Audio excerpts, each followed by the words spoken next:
You're listening to The Real King with Joe and Heidi King.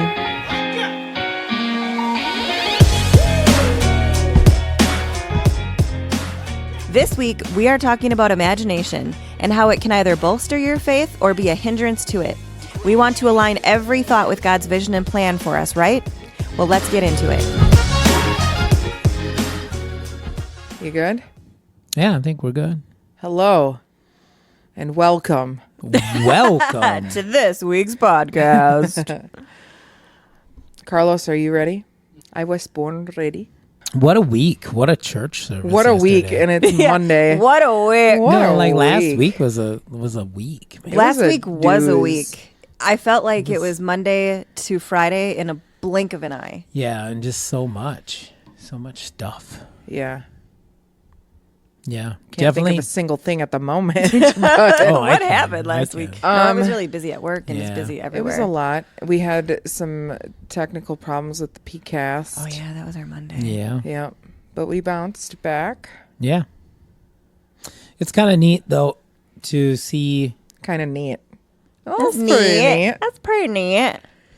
Well, you do the podcast every week, and you think about,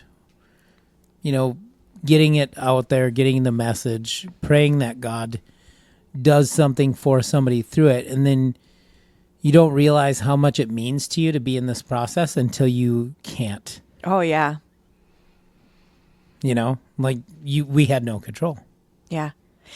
You get so used to things just being Working. there and being on time and like being good that when they don't, you're like, oh my gosh, this is so bad. This is bad. This is bad. This is bad. This is bad. When I didn't know I cared that much. Yeah. Yeah. Well, even not recording tonight, like where it was a possibility that we wouldn't record tonight, I was like, we can't not do that. That's bad. Yeah. Like it's where we have to be on Mondays now. We have one in the pocket just in case. But Right. It's still like a thing that has happened now though, where it's a like built-in- It's like if you missed work, like you know that like Mondays we're Yeah. recording now, and if Yeah. you don't do that, like it makes me feel like a piece is missing. Yeah, and it's a good, we pray about what to talk about. We have intimacy with God over being led. So to cut that part of the week, that makes it really hard to get through your day. Mm-hmm. So, just the thought of it was like, I don't want to disrupt what we have going on. what I'm hearing is that you didn't want to miss seeing me. I didn't want to miss dinner either. You make the best fried rice. Stop. It wasn't So- fried Not rice. fried rice. That's but Chinese, first of all. I do don't make know. good fried rice Spanish as well. rice. Yeah. If I wasn't doing this and my full-time job and everything else that's going on, maybe I would venture into having like a little pop-up.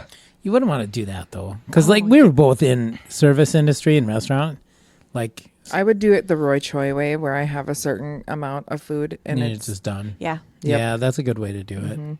absolutely. It's hard when you are in that industry because you're always working the hardest when everybody else is enjoying life.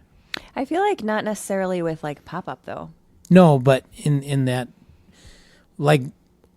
when we go to dinner with church people, I go prepared because as a follower of Christ, I'm to be a blessing. So after working in that industry and serving people that are supposed to be in the eye of the public, serving people that they're not gratuitous of what they Say receive. normal words, Joe. Say Like normal what? words. Gratuitous? Do you mean they don't tip? Yeah, they don't tip. Good God. Well, they don't tip. They're not thankful for the service. They're looking to have the best meal they've ever had in their life. Nerd alert. I don't go out to eat to have the best meal of my life. I go out to eat so that I don't have to If you're gonna watch have my wife's back while she's doing dishes. I thought he said wash. No, wash my watch. wife's back Yeah. while she's doing Like- dishes. That's when we nice. cook at home, and then it's like 45 minutes of our life let's gone to me Again. staring at the back of your Sure. head You and know, it playing would with the probably dog. only be 25 minutes if you would help Hey, me do the dishes. Oh, shots gosh. fired. Shots fired. Hey, again, do you know what I'm hearing? Is we want to see you. Is that you want to see me, and if you're looking for the best meal of your life, Yep. Hit I up- love that. Hit up I love Christina.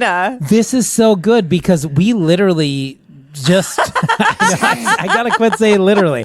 We were just I gave with Joe some, editor's notes right before this. we were just with someone that said your sister said her and Carlos need friends too. So I sent her a friend request on social I media. accepted it. I get it. But now you're going to get people asking for a dinner invite. Oh, I yeah. hope. I'm Yeah. just telling you right now. Maybe we'll do a Real King in dinner in the park pop up. Hey, Yeah. hey, In the summer. Belgium. It might be worth the flight to come in and get some of the Spanish rice over here. Yeah, we have a lot of people though, not just Belgium. Yeah. We have people all over the U.S. Yeah. Shout out U.S. Hey, Cali. A lot of people in California. Yeah, a lot of people in California.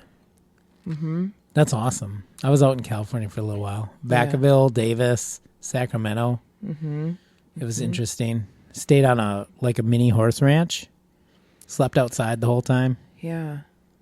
Very interesting. I did. By the way, just a note. I don't regularly check friend requests. Yeah. I realize there's some out there that it would be awkward to accept at this point because it's No, they're out 2 there. years old. I'm not kidding. You and Heidi both, I can't message you on Messenger. Neither one of you check that either. That's correct. So, I don't ever use Messenger. no. Messenger is where people that I went to middle school with try to sell me products. Oh, yeah. Because When they've they're an joined a- independent business owner now. Yeah. That's not shade. That's not shade. We know where to go when we need a new Pampered Chef ice cream scoop. Yep. I wear makeup and people think a lot of times that I'm a makeup buyer. But I try to be pretty frugal with what I put on my face. Yeah. Me too. Yeah. I don't wear makeup. I wear makeup every I'm day. that frugal. I don't even wear any.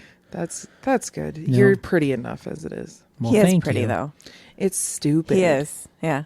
Yeah. I know when I put on Good the for you. filters. Good for you.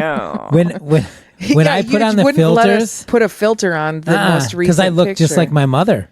Yeah, you do look Like I lose all my masculinity, right? Meanwhile, I look like I put on. Okay, you guys, whoever has TikTok knows that bold glamour is this new filter that everybody's raving about, have it. and I put it on, and I look like a man in makeup Do you? with that filter. Yes, I look like I am in drag. Yeah, It's not cute. Anywho, yeah, we did have dinner, and now we're about to chat. All these filters, they don't leave anything to the imagination. What does that mean? Or maybe too much to the imagination. We know because we can see what we would look like if we had this, that, the other thing. You used to have to go to a fun house with crooked mirrors to distort your appearance. Now it's just I feel personally Everybody with a attacked. I cell love filters. phone. Give me all the filters all the time. yeah, you're good with filters. Anybody that follows me on social media or is a friend of mine on social media, you're not going to spot me in person. I look nothing like that. Catfish. Yeah, I'm out here catfishing, and I'm fine with it. It's okay. So we had church yesterday, Yeah. as we It do. was Sunday. Yeah, And we Did you all lost go an to hour. church? Yeah, we did. Yeah, Mhm. yeah. Lost an hour, got 2 snowstorms.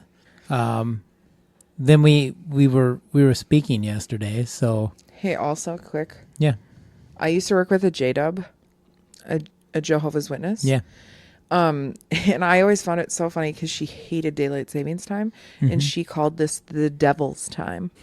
All right. Yeah, she hated it. Yeah. I don't mind it. Carlos doesn't come from a place where they change times. Right. There's a lot of people I- that don't want to. I like it, Change honestly. Changing time. I do. I like springing forward because I like it lighter later. And then I like falling back because then I like it darker earlier. I enjoy it. You're all about the ambiance, the cozy. Yeah. The comfort. You just talked about that last week. Yeah. Yep.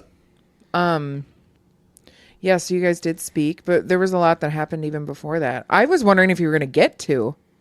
Yeah. because things were fired up. Yeah, when God takes over a service, you may not speak. Which is fine.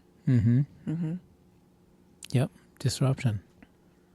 It is funny because before Joe got the word about imagination, I actually, during the entire worship service, I kept seeing a giant eye when I was worshiping, because I usually worship with my eyes closed. And I just saw this giant eye. And I was like, I'm not sure what that is. And then when he started to speak his imagination word, it was talking about how God sees you. And I was like, wow, Yeah. that's intense. Real quick, too, we did an exercise during church. I loved that exercise. That's a good exercise. You should do Next that time more. we're going to scream cry. So we did an exercise where everybody put their hand on their belly Yeah. and just sang out. Make Until- everybody laugh until Like it becomes yeah. real. Yeah. They had to take a deep breath in and then put their hand on their belly. Joe was trying to be cool about it. He had his fingers like this. His Did you do hands it? Folded. Did you do it? Did you Of course trumpet I it? did. Oh, like I got real into it. Yeah. Some people were getting into it. And I'm glad that people found freedom there. Yeah. Or Yeah, realized that they you're had a supposed to block. make a joyful noise. And Yeah. people don't know how to do that because they assume that everybody's watching them. There's a lie in our head from the enemy that everybody's there to spectate what we're doing. Yeah. And most of them are so overwhelmed with Their own. the sorrows of life and Yeah. the troubles of today that they're there to get fixed too. Yeah. Yeah. Why don't we just shatter that lie right now? Like Yeah. no one's watching you while you're worshiping. Nobody's watching you get free and raise your hands. And if they No, are, they're probably cheering you on. If they're cheering you on, Yeah. or they're provoked to like a holy jealousy of how do I get to that freedom? Yeah. Absolutely. How do I get there? Before I got comfortable with going up to the altar, this was years ago at our prior church, there was a gentleman who was just free as a bird. And he would worship so amazing. And he would just be all over the front and dancing and doing it cool not like, Like he could actually like dance. he was so good. And that was way before, I'm at where I'm at now. And that I had that where I was like, man, I wish I could be like that. It's freeing. I hope he still does that. I hope so too. Yeah, because that's amazing. Yeah. So it was good because it was, you just sing out. And, sometimes if I'm feeling a little bit Stuck. the whole point is to like sing or, make that noise from your gut. Yeah. And it does something for you. I was just talking with a friend before we came on the phone, and I'd heard this message a long time ago, and the man speaking was talking about, if I bought you a car and I went down to the car dealership and I went and I wrote the check and paid for the car, and I came to you and I gave you the keys and I said, I bought you a car. It's down at the dealership. You just have to go down and sign the paperwork and pick it up. And then we would go down to the dealership and then try and negotiate a down payment. Right? They would look at us like we've lost our mind. Because the car's paid for. It's paid in full. And that's what Jesus did on the cross. He paid in full for our freedom, for our deliverance, for our healing, for our mental wellness.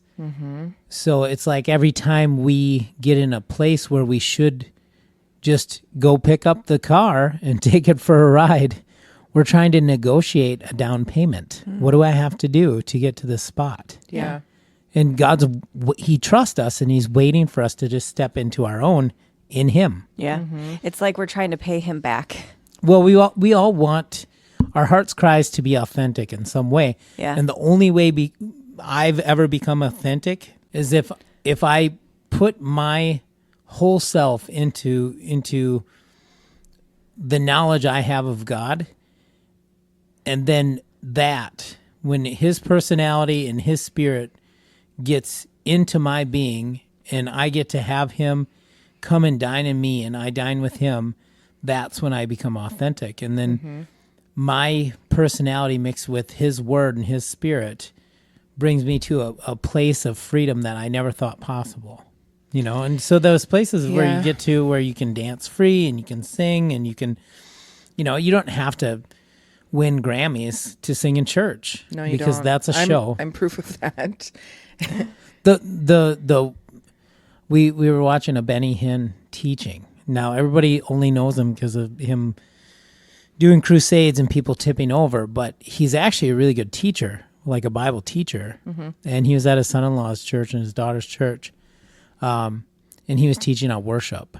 And it was probably one of the most down to earth, Bible-based teachings I've ever heard in my life. And you just felt the Spirit of God all the way through the teaching. And it was so plain. And he was just talking about whether or not you've been there in the presence of God. Well, I think sometimes, so before I ever had anybody do that exercise, Pastor Lynette was already trying to get people there. She was saying, lift your voice like a trumpet. And she was saying that sometimes I think we have to do things practically. Yes. And all together. Yes. So that nobody feels dumb. Yes. You feel dumb if you're not doing it. Then. Right. Yes. Right. And so I think there needs to be more of that. Absolutely. Where people are actually, you shouldn't have to come to a separate workshop. Right. To learn how to do a thing during worship, right? And I think it's important that we do those things together corporately. Well, this idea or mentality of, well, I hope the rapture happens. Can't wait to get to heaven because the worship is going to be so good there. We have to. Well, there's people that do. Well, I talk to people all the time, and they're like, the Lord's coming soon. And I'm like, well, we haven't done anything. I'm walking past thousands of unreached through Walmart and Target and all the places that we travel through, every gas station. I hope he doesn't come today because I still probably have some more people on his list that I haven't tried to share Christ with. So the escape clause of getting raptured out of this earth and leaving those that he loves that have not heard. How can they hear if they don't have a preacher, right? Jesus said that. Well, I don't think when people are saying that, they're not thinking about the lost. They're thinking about how much earth sucks. Right.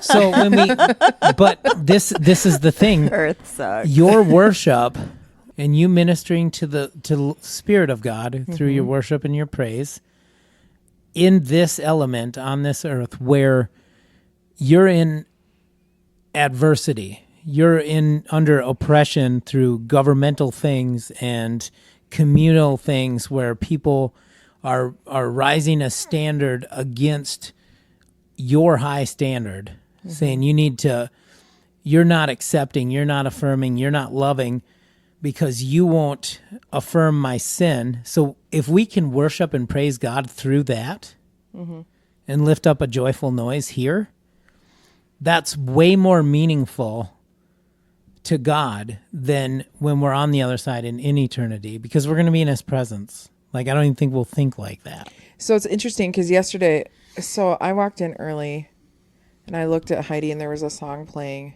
before we started to play.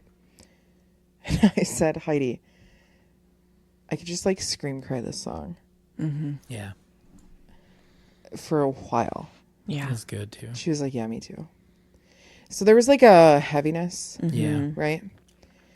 And that was how the whole word started though. Because I walked in and I felt that heaviness. It was like the weight of the presence of God. Which people, your point was that people can confuse feeling the weightiness of God's presence with a spirit of heaviness and oppression. Right. And you have to be able to discern.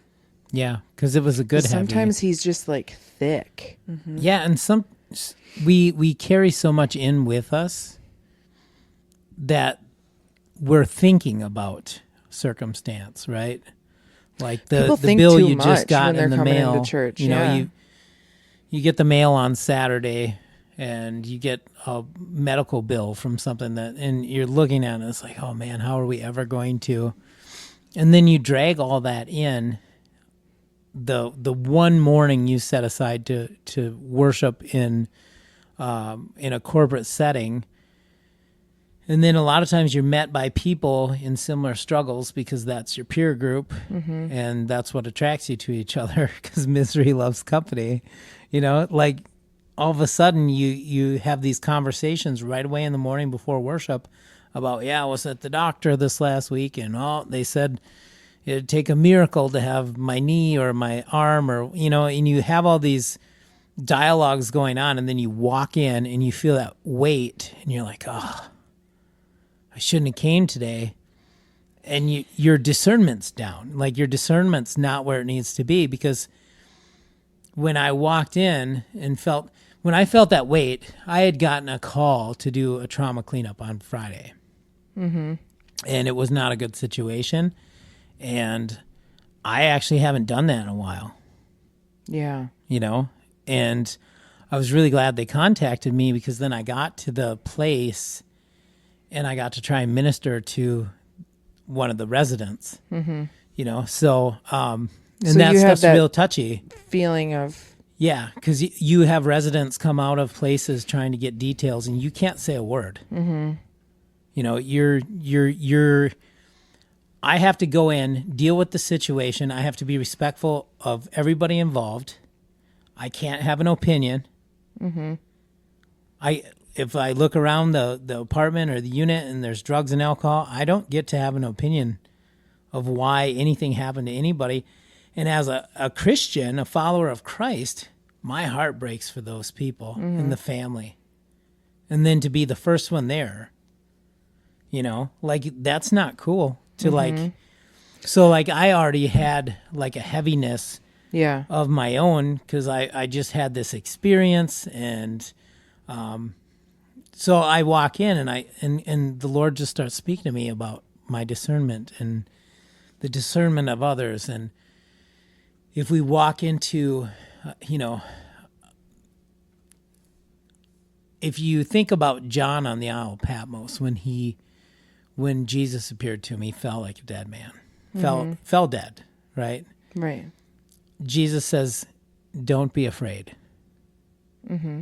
Because the presence of the Almighty, it comes with a fear to the flesh, like you can't stand up there, right? It's heavy and it's life-changing. So my thought with that and in the comparison of that situation, and then feeling that, and then all of a sudden feeling like the Lord was really speaking to me about, some of these folks. It wasn't everybody. There was just a couple that he highlighted that walked in and they already had heaviness, and now they're experiencing this other heaviness, and it's just like another weight to the pile. It's compounding rather than freeing. Right. And what they needed to do was make a trade.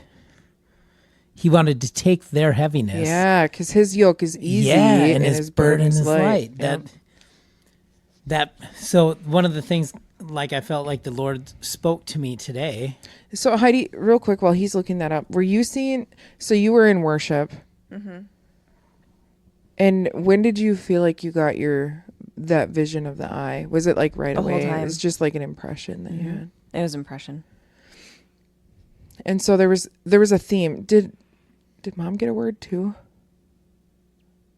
She was speaking about things, because there was somebody that spoke up and said that they had been going through some stuff, and that they were working through some like inner healing stuff, and she just immediately started praying on her. Yeah, that was amazing too. Yes, to be that transparent, that's freedom right there. So God really, to be able to speak freely of traumas that had to do with abuse, and just be open. Yeah. That's like 80% of the battle to freedom right there. You're about 80 to 90% through deliverance when you can just openly, and then to forgive the person in a corporate setting. Yeah. It was very cool. And then I just had it strongly impressed on me, like, inner healing is one of those really touchy ministries. You better be really prayed up, and you better really know what you're doing when you're working with people on inner healing. Yeah, because you can't lead them back to hurt. That's the thing. And so it was impressed on me to say, you're already through it. Mm-hmm. Yeah. God already brought you through it. He's revealing to you now what your testimony is. Yeah. Yeah. But you've already been through all that, and he brought you out. Absolutely. Everybody with a Christian grandma in the U.S. probably walked into the house and seen two things: a picture of Jesus that felt like the eyes followed you through the whole house, and two, a picture of footprints. The footprints in the sand where there's two, and then it becomes one, and then two again, and it's the idea that when it went to one set of footprints, everybody's like, "Lord, why'd you leave me?" And he says, "No, that's when I carried you." Yeah. You know, when you get to on the other side of that, she can look and see now, like, God didn't let them take my physical life. He didn't let them destroy me as a person. They may have stole from me emotionally and socially and physically, but God put me here today because he's got plans. Is that the point at which you got the word? I can't remember. It all happened. It's like right after that, right?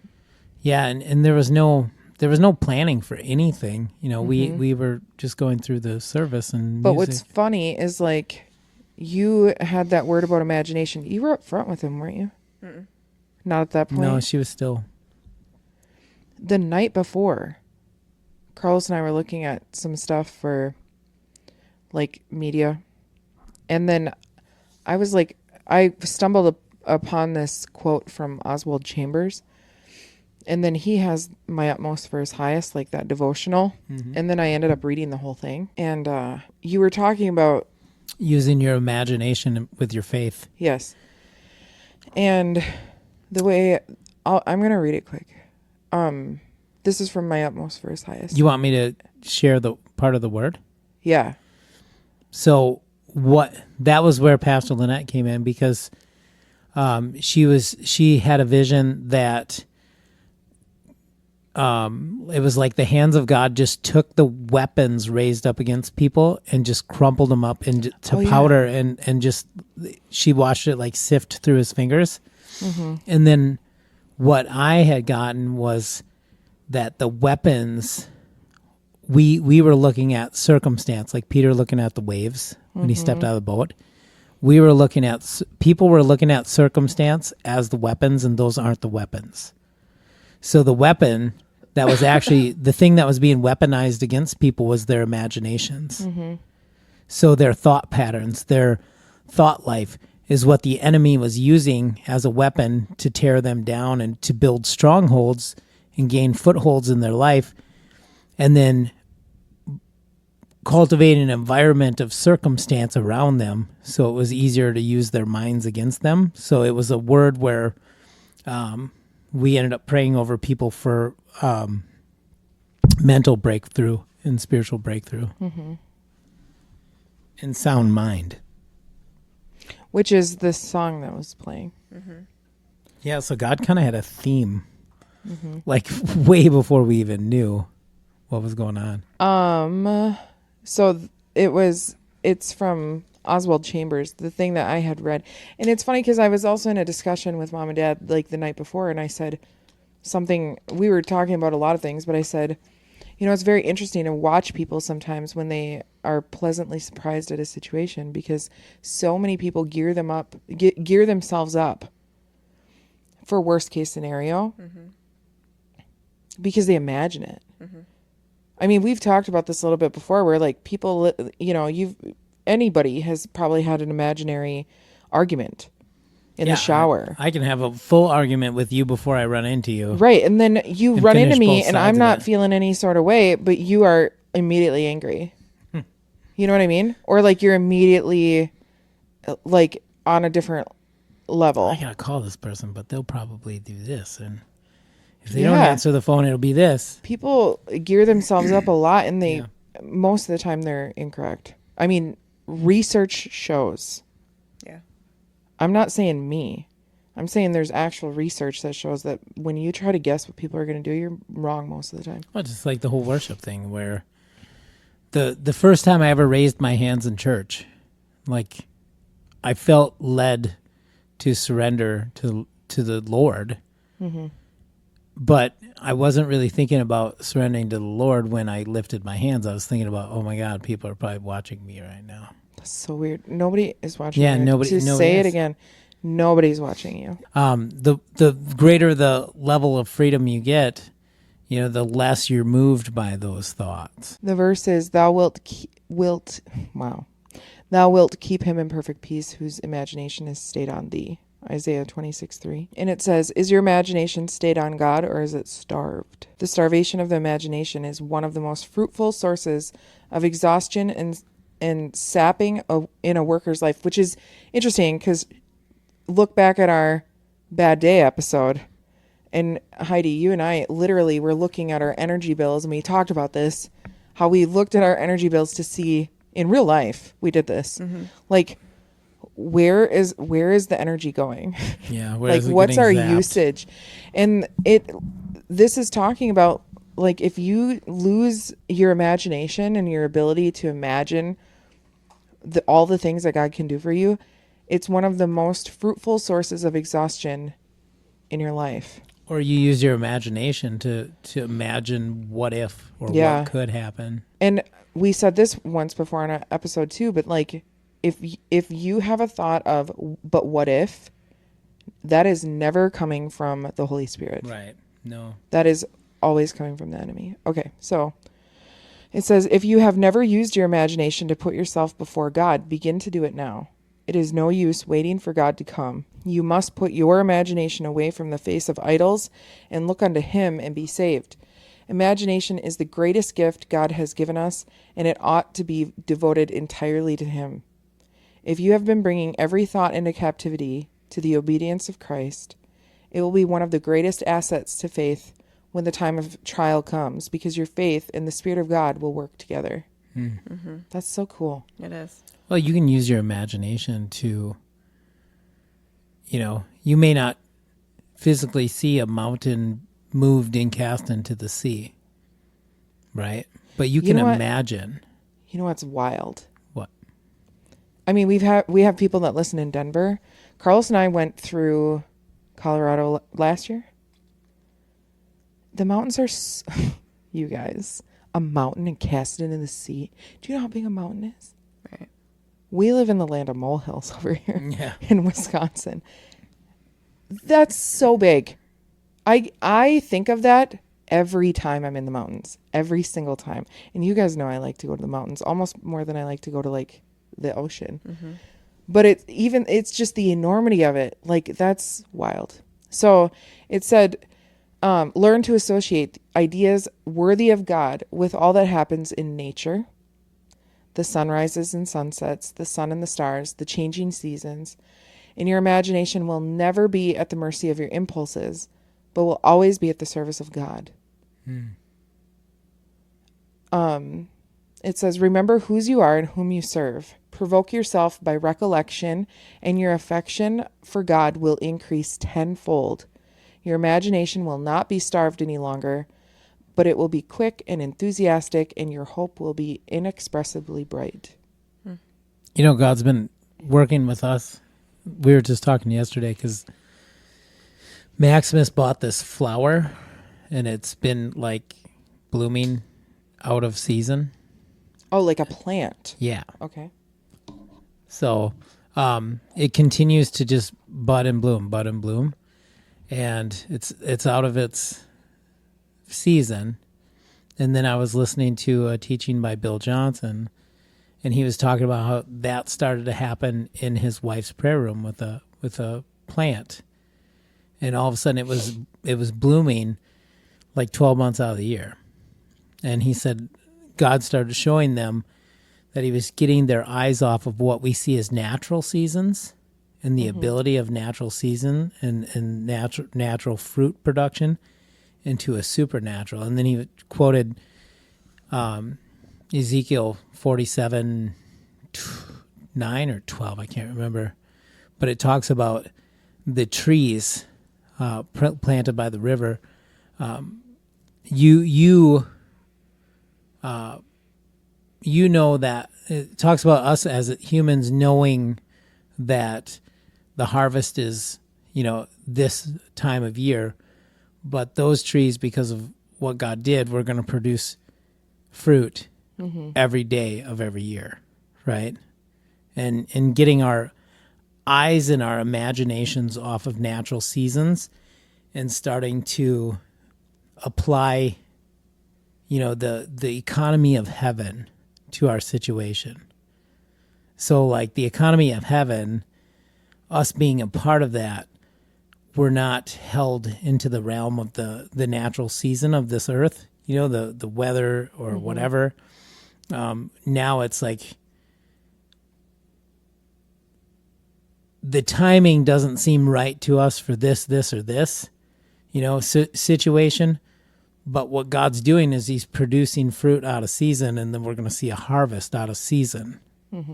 But because of our natural minds and intellect and how we see things and how we imagine they should go, we're not prepared for when the harvest comes, right? Yeah, it's deep. We're not there yet, but we're getting there.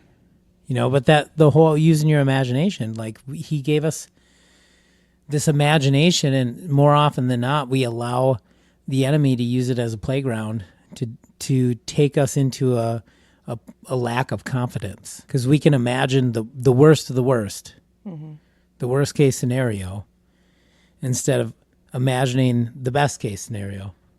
When your boss calls and leaves you a message, call me. If anybody leaves me a message that says call me. Yeah. It's usually like, oh no, this is my last day on the job. Not, I bet you they're calling to give me a promotion. Like we have to have our imagination surrendered. We surrender our members to God. And what does his word say about us?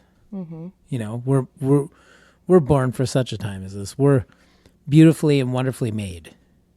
We're made in his image and likeness. We're creative. Well, when he was talking about when you walk into the church building and you have a spirit of heaviness, the only way that I can combat that, and not the heaviness from the Lord, the heaviness from the world, is I actually have to, I can't fellowship before church. I have to immediately get up, get ready, and then go into worship before worship even starts. Because if I wait to go into worship until worship actually starts, then I just spend all that time warming up. Yeah. And so I'm already there by the time people are just walking in. I think that piece is important.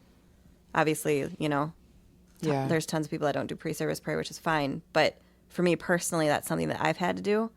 And then the only way that I can get rid of those swirling thoughts when I actually worship, because you begin to know the words so well that they almost become robotic.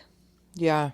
You stop thinking about what they mean. You're able to sing them and still think about what Susie just said to you in the bathroom. And so that piece right there, is where I had to use my imagination, where when I worship now, all I do is I force my brain to put myself in the throne room. Like I force my brain to imagine me kneeling before the Lord when I'm worshiping. I don't allow the swirling thoughts to happen because I force my brain to be like, okay, close your eyes. You're in God's throne room right now. Or close your eyes. You're dancing with Jesus right now. And then when I worship, it takes the worship to a different level. Yeah. When you force your imagination to overtake the swirling thoughts. It's interesting because a lot of people have made comments, or like we've done a lot of work in terms of like church, like decor and design. But one thing that is like a permanent thing is the cross. Like we have a cross in the front. And it's been really important to the pastors that we don't ever replace that with like a screen. Because your imagination is just like you describe it. It's like very easy. You've heard us on the podcast. Like you can't just like stay in one lane, right? Yeah. You'll start thinking about like what you're going to have for lunch and like you start, honestly, like, I think some people can just get distracted in their own thoughts of, like, rather than worshiping God, they think about, like, all the things they're going to have in heaven. Do you know what I mean? Yeah. And, like, it goes back to that, like, transactional place rather than, like, just wanting to spend time with him. And it's really easy in modern churches, and especially non-denominational churches like ours, for them to remove, like, they put up only screens, right, up front, and, like, they don't have the cross anymore. It's a visual reminder of why you're there. And I understand why they don't. I'm not judging. That's not casting judgment, but I think it's easy for people to disassociate, right? Yeah. In anything, people can disassociate, and then it starts to feel like a concert. Yeah. More than it is. It's actually supposed to be a worship experience for everybody there. So Heidi, something you said sparked thought in me. So when we were growing up, we never had, like, TV on in the house on a Sunday morning ever. No. And Like, weren't allowed to. even now, I don't. Yeah, I don't watch TV for church. Carlos didn't grow up that way. There have been times where I'm like, ew, why do you have the TV on? Stop. Because it's like, you got to get your game face on, so to speak. Like, you got to be warmed up and ready by the time you get to church. It's not supposed to be like I always think that about heaven too. Like, that people think we're going to have, like, a meet and greet when we get there. And, you know, you're going to have a warm up period. But when did that shift happen for you? Was it more recent? It was for a year now, since 2021. Yeah, because I feel like if I go out and I do the whole fellowship thing before church, I do a little bit, but I usually go in for like a half hour to an hour beforehand and just worship and pray, like, by ourselves. In my heart, I love people. I love seeing them prosper. I love seeing them have mental wellness, physical wellness, spiritual wellness. So when I see people miss out, you know, I've been there. I've been a recipient of physical healing. Medically, I should have died, you know. So I've had these gifts, miraculous things in my life. So to see people miss out over something so simple, you know, of just finding common ground with somebody over an ailment or over a daughter-in-law they don't like or something, you know, it's heartbreaking to me because I'm like, you're so close. If you just take one more swing, you'll probably bust through that last, you know, you see the cartoon of the guy in the mine that's taking the hammer or the chisel and he's just about to break through the diamonds and he gives up and goes home, you know. And it's like we were just on the brink of this, and the presence of God was so strong. And who knows, maybe it was just hope you were supposed to get today.